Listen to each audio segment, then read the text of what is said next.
So this morning we're going to look at 1 Corinthians chapter 5, the entire chapter. It's verses 1 to 13. So let me invite you to turn there if you have a Bible. The Bibles are back in the chair rack, so if you'd like to borrow one from there, you can reach down and turn to 1 Corinthians 15. 1 Corinthians 5, excuse me.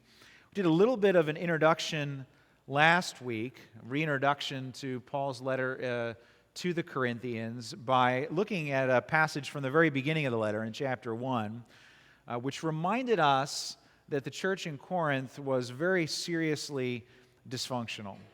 And this week, to kick off a closer look at this short series that we're doing in 1 Corinthians 5 and 6, we're going to parachute right into the middle of the dysfunction. So let me invite you to stand if you're able, and I'm going to read from 1 Corinthians chapter 5.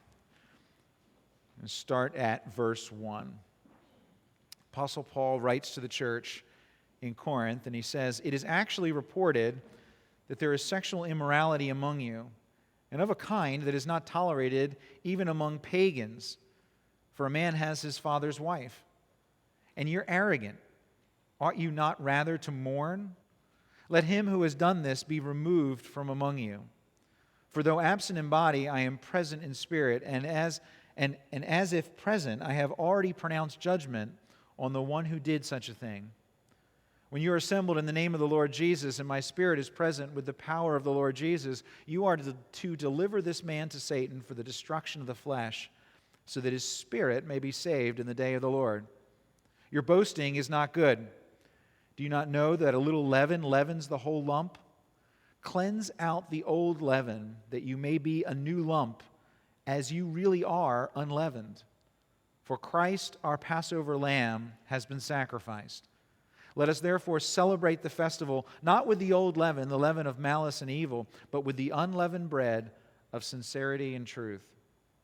I wrote to you in my letter not to associate with sexually immoral people, not at all meaning the sexually immoral of this world or the greedy and swindlers or idolaters, since then you would need to go out of the world.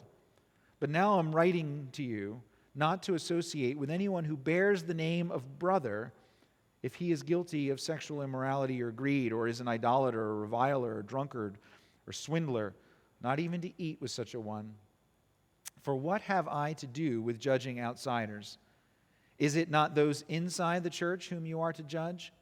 God judges those outside. Purge the evil person from among you." This is the word of the Lord. Please be seated. Now, here's a question for you. How much would you have to fear something? And by that I mean, how much would you have to respect something's power?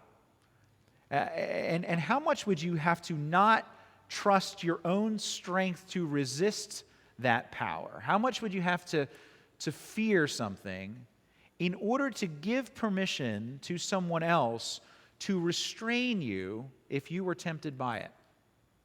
Right? How bad would that thing have to be? How much power would it have to have? Have you ever heard of the story of Odysseus? The ancient Greek poet Homer, in the 8th century BC, he wrote two famous poems. They're becoming less popular these days, but two famous epic poems, the Iliad and the Odyssey. And it's about a Greek warrior who fights reluctantly in the Trojan War, and he becomes a hero. And the war story is the Iliad. That's the war story part. That's where the Greeks take the city of Troy. You got the Trojan horse, you've got Achilles, you've got all that kind of stuff in the Iliad. And the Odyssey then, sort of the sequel, is the story of Odysseus, who's the hero of the Trojan War. It's the story of Odysseus' long journey home, his travel back to his home in the island of Ithaca. And in one of the scenes from Homer's Odyssey, Odysseus is warned about the sirens. Right? There's these two monsters who pretend to be beautiful women with amazing voices that try to entice sailors to their island as the ships pass by. Now, what they really want to do is destroy the ship, right, and kill the sailors. That's their real goal. All Right? So the goddess in the story, the goddess Circe, warns Odysseus about the sirens. And what Odysseus does is he takes wax and he stuffs it into the ears of all of his sailors, right? So that they can't hear the tempting voices of the sirens as they sail past the island. Now Odysseus is stupid, right? Because he wants to hear the sirens for himself, right? He should have put wax in his own ears too. But at the very least, even in the midst of his stupidity, at the very least, he respects the danger enough, and he respects the potential of his own stupidity enough that he has his sailors take ropes and tie him to the mast of the ship. And he tells them, he says, look, he says, when we pass by the sirens, you're not going to be able to hear me, you're not going to be able to hear them. But if I start motioning to you, right, mouthing to you that I want you to untie me, then this is what I want you to do. I want you to ignore me. I want you to completely ignore me. Don't listen to me. And if I'm trying to break free of the ropes, this is what I want you to do. I want you to tie the ropes tighter. Now let me ask you the question again. How much would you have to fear something to give permission for someone else to restrain you if you begin to be tempted by it? Next week, and again the week after, we're going to recognize and welcome new members here at Calvary. And one of the things that we do in our membership vows is essentially we give permission to the members of our crew, right? We're the crew. We give permission to hold us back if we begin to move towards something that promises happiness but ultimately leads to destruction. Now, don't get freaked out, okay? We don't tie people to masts and things here or anything like that, all right? Whoa, what if I walked into? Right? There's no physical restraint when you join a church. It's a voluntary association. But at the same time, becoming a part of a Christian community is, in a sense, saying to other people, look, this is a dangerous journey we're on here. This is not safe. And the reason why I want to be a part of a community is, quite honestly, I'm not always sure that I can trust myself. I think I'm clear-headed at the moment, but I need you to hold me accountable to what I'm professing now at those moments when I may hear something that sounds like a beautiful voice but actually is only leading me to destruction. Right? Now, whether or not you like the analogy of Odysseus and the sirens, the image provides, at least for us, a starting point for what Paul is dealing with in 1 Corinthians chapter 5. Because up to this point in the letter, Paul has been dealing with various aspects of disunity in the church. And we touched on that last week. That's why we started there. But now, in chapters 5 and 6, he turns to a series of reports, and we're going to see these over the next couple of weeks.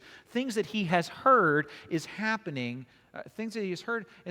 in the church. And it starts in chapter 5 with this failure of the church to discipline one of its members who is found to be in sin. And the topic of church discipline is controversial. There's no two ways around it. Right? Buckle up, because controversial topics are what we're going to do over the next couple of weeks. Right? But when you come to a controversial topic, it's important to start by defining terms. And so you know what I mean when I use this term, church discipline. This is what I mean. Right? Church discipline is a church exercising love and care among its members by encouraging them, teaching them, correcting them, and if necessary, formally admonishing them, even to the point of removing their status as members if it were to come to that. And that's why I wanted to start with the story of Odysseus, because it puts in pretty kind of stark ways what church discipline is fundamentally about. It is fundamentally about making our beliefs and our actions accountable to others. But it only makes sense if you understand the stakes. Right? You have to have the high stakes of the enterprise in mind, or else it seems like way overkill. Right? But if the stakes are that high, if veering off course is going to lead you to destruction, well, then all of a sudden, you begin to be a lot more open to, all right, what would it take to keep me safely traveling the journey? Because the only way that you would agree to an arrangement like this, where you would give permission for someone else to to correct you when you're pursuing temptation, is if you viewed that thing as so potentially powerful in your own life that it would cause certain shipwreck. And the only way that Paul would be justified in instructing the church to remove someone from the visible church, as he's doing clearly in this letter, is if he understood sin, that is the rebellion against God's commands, if he understood it to be so serious that it threatened both the sinner and the church, both the sailor and the crew. So that's what Paul's doing here. He's instructing the Christian church. He's upholding the importance of four things, and all of these four things are critical for us to understand this idea of church discipline. Four things: the holiness of God, the protection of the church, the good of the sinner, and the witness of the gospel. So before you just dismiss the idea, right, let's look at how properly exercised church discipline proclaims the importance of all these things. First, the holiness of God.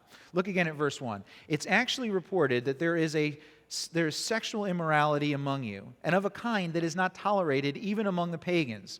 For a man has his father's wife. Okay, break this down. Paul is astonished about the report that he's heard. Now, he says, it's actually reported among you. Now, I don't think that he was astonished that sin could happen. Right? His theology was way too robust for that. He had a very realistic view of sin. The type of sin, even the depth of the sin, is not something that would have shocked him. But that it was among them. Meaning, and you get this from further context as you keep reading, meaning that it was being tolerated, that it was being accepted as okay, as just kind of as normal, that it was being accepted as safe. That to him was astonishing, shocking. Because what was being tolerated was a clear violation of God's law. Now, we'll get more into the specifics of this in chapter 6 in a couple of weeks. Sexual immorality, as the term's used here, is a very specific Greek word that includes a broad category of sexual sin. And yet Paul gives the specific situation. He talks about it here. There's a man who was having an improper relationship with his father's wife. Presumably, by the phrasing, that would be his stepmother. Now, interestingly enough, this would have been forbidden even under Roman law. Right? There's references going back to the 1st century BC. Right? Cicero and others and stuff made reference to the illegality of the practice, even among the Romans, which is why Paul says that this is something that isn't even tolerated among the pagans. But yet, in saying that it's not even tolerated among the pagans, Paul's saying, look, if the Romans are able to see this, just from God's general revelation in the way that he has ordered things in the world, if they're able to see it from just that, then how much more ought you to be able to see the wrongness of this thing because you have been given the special revelation, the revealed will of God in his word.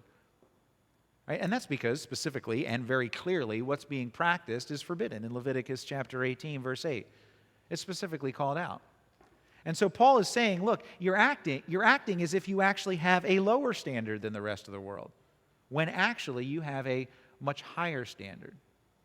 Now, this, of course, raises, for what is many, the uncomfortable question of whether it's right to have standards at all. Right? Who gets to decide what's right and what's wrong? Which is a universal question these days that's being asked. And it's even more culturally relevant when issues of sexuality are concerned. And you need to take the question seriously when it's sincerely asked by someone. How do you address that, right? What right do you have to judge me, to tell me what I'm doing is wrong, right? Presumably, in this case, even, you have two consenting adults. Who are you to judge? And at one level, you have to kind of confess, look, if all we have here in this discussion is our own opinions on the matter, and there are lots of opinions on these matters, and if that's all you got, then you have to kind of confess and say, you'd probably be right if that's all we had. If all we had were a bunch of opinions. Now, you can have conversations about what works best for society and what works best for culture, and those are appropriate discussions. But at the end of the day, if it's just a bunch of opinions, it is difficult to answer that question, who are you to judge? Because what right do I, to my own opinion? However, if there is, in fact, something that is not an opinion, but an absolute standard, something that sits above the opinions, right, then we need to answer to that.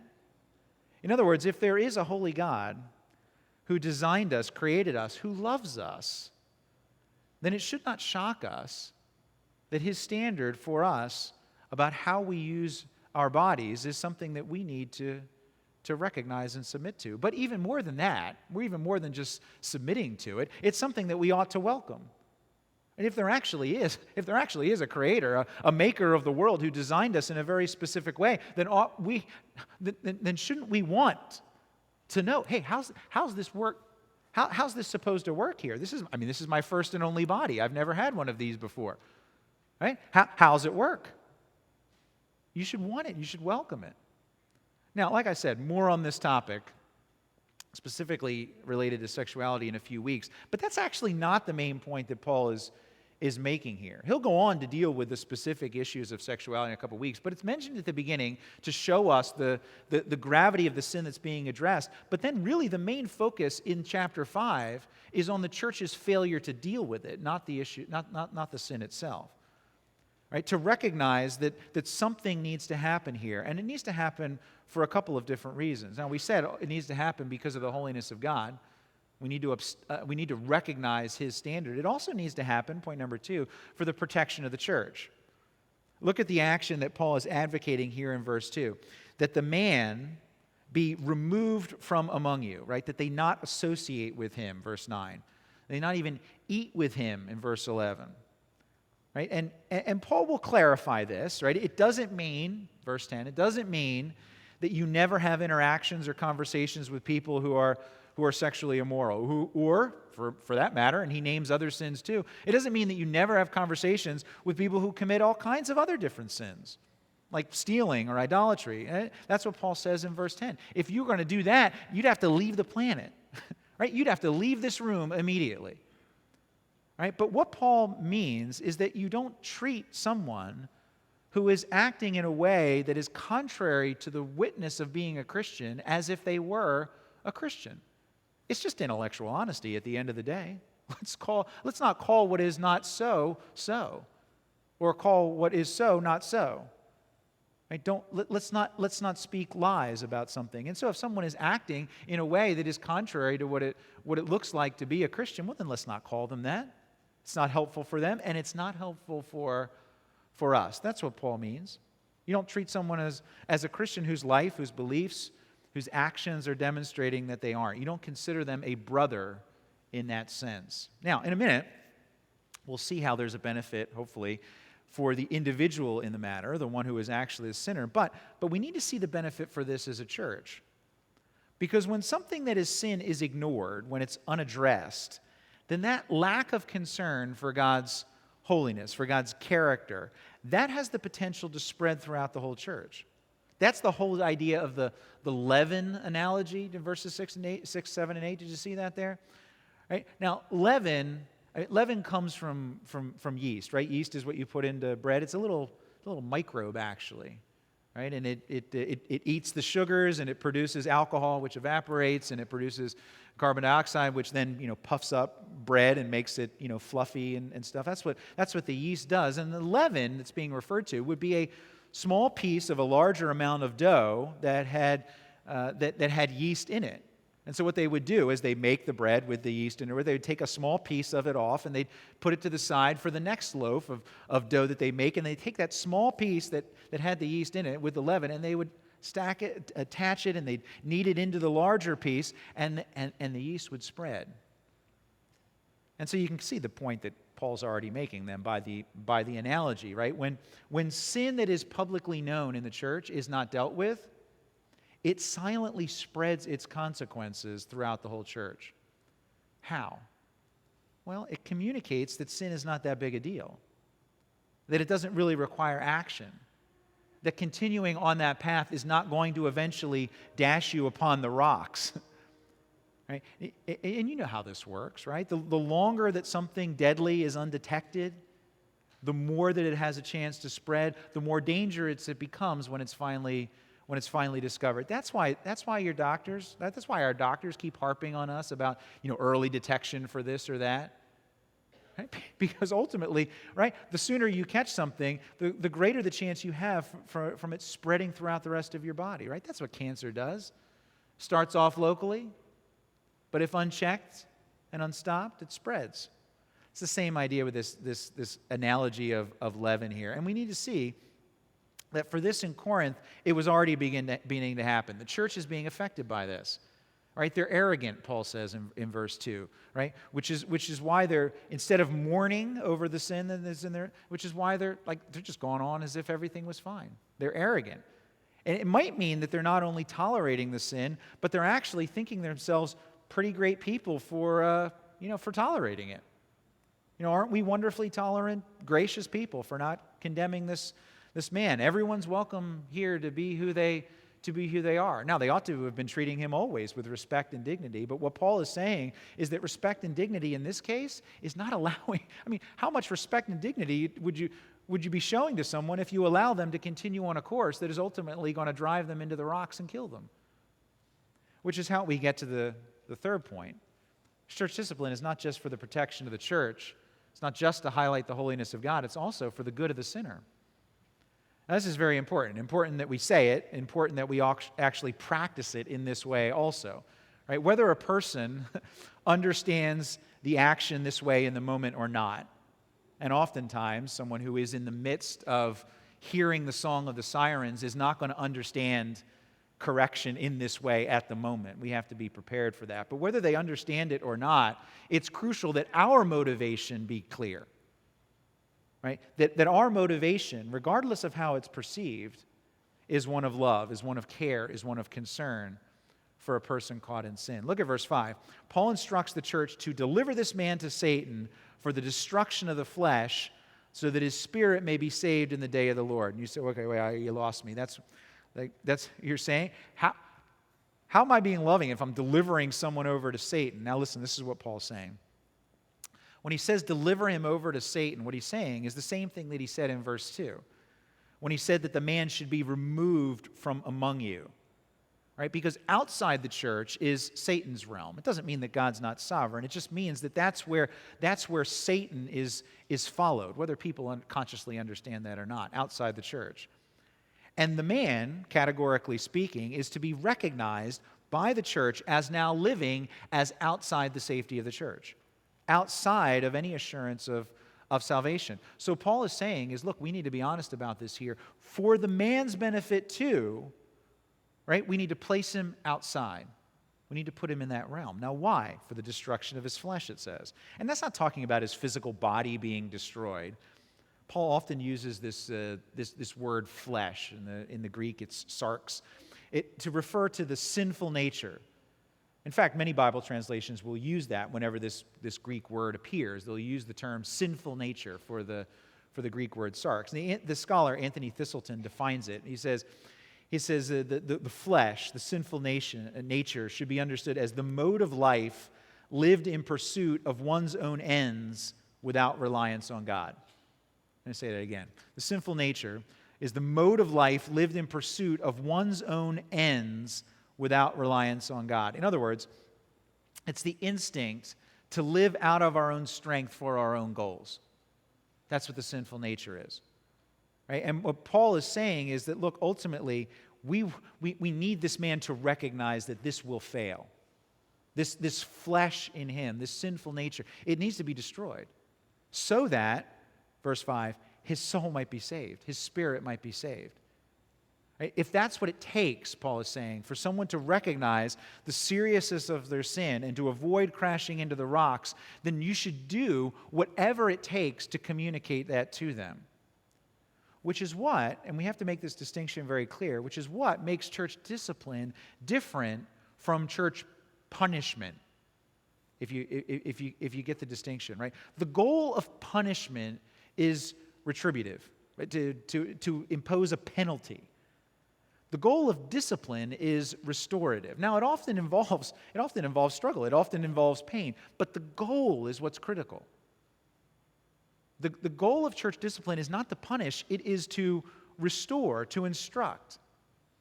All right, 3 things so far. If you follow them, the goals of the church, the important things to highlight when the church pursues discipline in the right way, the holiness of God, the protection of the church, the good of the sinner. Now, finally, it is to maintain the clear witness of the gospel. You know what's interesting? There are objections today to this idea of church discipline that can come from both sides of the ideological spectrum. It comes from both sides. Right? On the left, there would be those who would say that this is just another example of a repressive power structure. Right? Just another oppressive power structure that is oppressing dissent. The strong marginalizing the weak. That's what this is, this concept of church discipline, right? The church is the oppressor, and this is just another example of a power dynamic that needs to be overthrown. That's what the liberal side of the ideological spectrum would say. Now, on the right, there would be those who would view the idea of subjecting themselves to the formal care of a church as a denial of their individual freedom. Right? For the most part, many of the churches that don't have formal membership commitments are theologically conservative in other areas. Right? But on this point, they choose to follow more of the conservative American culture than they do historic biblical teaching. Right? You can't tell me what to do. Right? I'm a free agent. My relationship with God is an individual thing. Right? It's my business. And you know what? This discipline stuff is starting to sound, this is what people would say, right? It's starting to sound a lot like cancel culture, right? You don't like me, I'm not in line with the orthodoxy, you're just going to throw me out. This is just like all that liberal cancel culture stuff. You're going to cancel me if you don't like me. Right? That's what the conservative might say. Now, interestingly, biblical church discipline that we're talking about here, rightly handled, it doesn't neatly fit into either of those stereotypes. Because church discipline is actually designed to protect the weak, not to oppress them. Right? In the limited number of cases that I've been involved with in a formal kind of sense where this has happened, it has been specifically designed, right, specifically involved in cases of abuse. It's been used as an instrument of protection of the oppressed. And historically even, the absence of discipline has most notably been in cases where the church has failed to stand up for the oppressed. The history of the American church and its relationship to slavery is a prime example of the church's failure to pursue discipline of its own members, leading to oppression. Not the exercise of it, the failure to exercise it. Now, on the other hand, neither does church discipline fit the conservative stereotype of being an example of cancel culture that threatens our individual liberty, right? For two reasons, right? The church discipline is very different from cancel culture. One of the problems with modern cancel culture, this idea that once you step outside of what the culture's orthodoxy is, you're just gone, you're removed, we don't recognize you anymore, you're gone, right? One of the problems with that kind of mindset is you never know where you stand in regard to orthodoxy because it's always moving.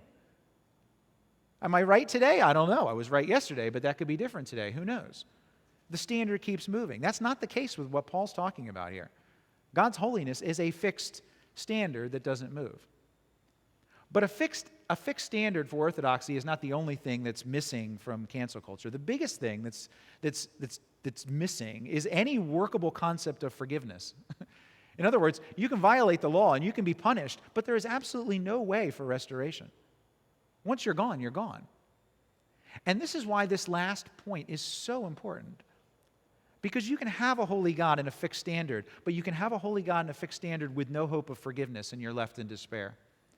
You can have a desire to restore the sinner, but you can have, if that's all you have, you might have a desire to restore the sinner, but you've got no way to get them there.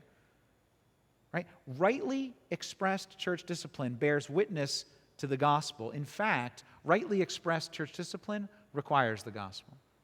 Look how Paul talks about it. Go back and look for a second at this idea of leaven again in verses 6 and 7. Let's read it again.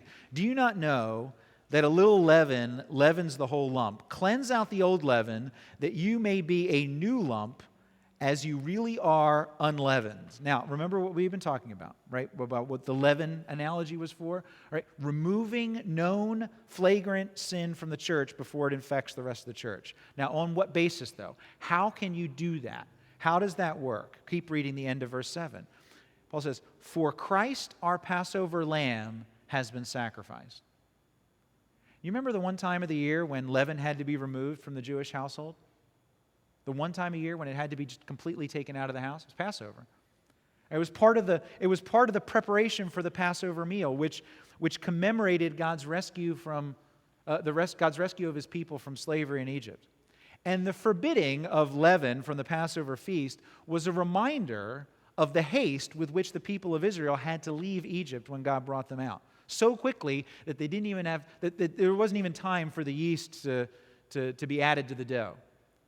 In other words, in the Passover celebration, the leaven was to be removed before the lamb's sacrifice. And what Paul is saying here is, how much more then is it now time for the corrupting leaven of sin to be removed from among you?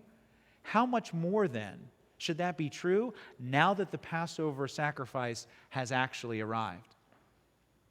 Right? And that Passover sacrifice is Jesus. That's what he's saying. Do you see? This is the hope that we have in church discipline. Right? Because do you see the tense of the verb? Christ, our Passover lamb, has been sacrificed. It's already happened. The sacrifice has been offered. The sacrifice has been accepted. And what that means then is that the discipline has to, by definition, be restorative and not punitive. Because the penalty has already been paid. Christ, our sacrificial lamb, has already been sacrificed. The penalty's been paid. Jesus already took the punishment part. And you see how that happened? Think about how that happened. How did Jesus take the punishment part? In a sense, in a very real sense, he was excommunicated for us, removed from fellowship as he hung on the cross. Certainly this was true in terms of his fellowship with the Jewish community as the Jewish leaders turned on him. I mean, he was never really a part of the Roman community, but there was a little sympathy there for a while. But just simply being crucified showed him to be outside of the Roman community, put outside. Because Roman citizens weren't allowed to be crucified. So the crucifixion already kind of excommunicated him, demonstrated the fact that he was outside of fellowship with the Romans. Right? And even Jesus' friends, right, for the most part, abandoned him. Peter denied him 3 times. I don't know him. I have no relationship with this man. What does that sound like to you? What did Peter do? Sounds like excommunication. Now, not justified in this case, but that's exactly what, I will have no fellowship with this man. And the same is very much true in a much greater sense. When Jesus assumed the role of the Passover lamb, what did he experience in relationship with God his Father? What was Jesus feeling when he hung on the cross and he said, my God, why have you forsaken me? What does that sound like to you? Sound like he was experiencing disfellowshipping from the Father. Right? Why have you forsaken me? Sounds like excommunication. And do you see? There is our hope in that. Because if Jesus experienced the greater excommunication, the one that actually did punish eternally sin, then what that means then is that with that being once for all and forever accomplished, church discipline and even excommunication now is not meant to punish, it is meant to restore, it is meant to point us to the gospel, to the truth that the punishment has already been paid. Now, it's not always easy, because sometimes people are blinded by their passions. The sirens sound beautiful. That was the whole temptation.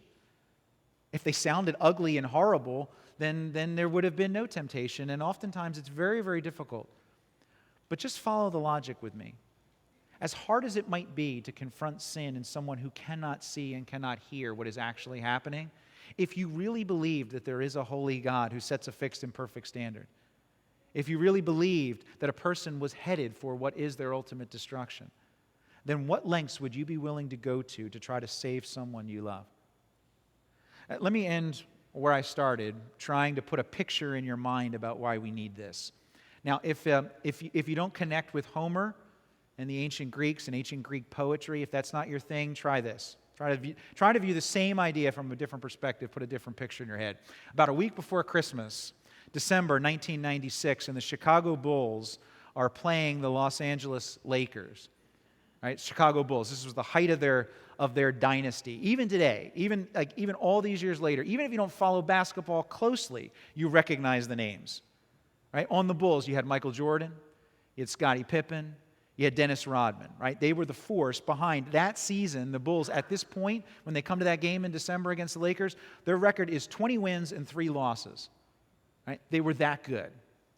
But the Lakers at the time, they were a team that were getting better. Also some names that we recognize even today. They had this young, scrawny teenager. His name was Kobe Bryant.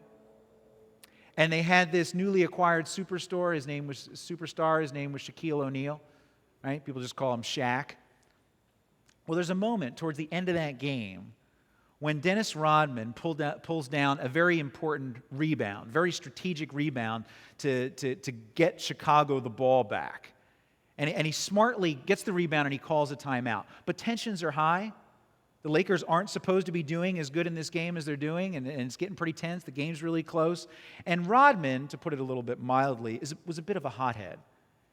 And he starts tangling, he starts shooting off his mouth, starts pushing with a few of the Laker players, most notably the ginormous Shaquille O'Neal. And this guy is, he's humongous. And this loss of cool on Rodman's part is dangerous for 2 reasons. Right? It's dangerous to Rodman himself because Shaq could quite literally squash him, just pound him into the court. It's also dangerous because Rodman is at that moment putting the team at risk too. A technical foul, Rodman's ejection, right, could put the entire game at risk. And it's at that moment, in the middle of this moment, when Rodman looks like he's ready to start throwing punches, when Michael Jordan and Scottie Pippen wrap their arms around him and literally tackle him to the ground. And they don't just push him away. And this is not just one of those fake, like, hold me back before I hurt him, hold me back. You know, like the fake kind of things that they do. Like where they're not really holding him back, it's just kind of for show so they don't lose face. This doesn't like that. Like they literally took him, grabbed him, and tackled him to the ground. Now, this is the fascinating scene. You have the intervention of 2 men acting as true leaders, acting to protect a teammate from the frankly deserved consequences of his actions, meaning he'd probably deserve to be squashed by Shaq, and protecting in a way that guards the good of the team. Right? Do you see? The role of a teammate is the heart of a community. And despite the lacks of both of these illustrations, right, again, like we don't physically restrain, like no one's going to physically tackle you here. There's no tying to the masts here, right? I get it. Both illustrations are limited, but we have to love one another enough to say hard things when the consequences are this high. We have to trust one another enough to listen. It doesn't end well in every circumstance. I know there's too many stories of people breaking the figurative ropes, swimming towards the sirens to their destruction. I've seen them. But there are also beautiful stories of redemption and restoration. People who owe their spiritual lives to churches who have lovingly and graciously upheld God's standards and pointed them to Christ, the Passover Lamb. This is what we need to do. Let's pray. Father, thank you that you have gone to tremendous lengths for us. That you swam the channel towards destruction on our behalf. That you took the punishment so that, Lord, we might have both sufficient warning and sufficient resources for our own rescue. God, strengthen us to be able to see sin in our own lives, to be able to root it out, take it to the gospel and the forgiveness that is offered there. Help us also to be able to lovingly care for and protect one another. Help us to be a true loving community where we see the sin in our own lives, but we seek to help others as well. Lord, help us to do it for your sake, for your holiness, for the good of your church, and for the protection of one another. We pray in Jesus' name. Amen.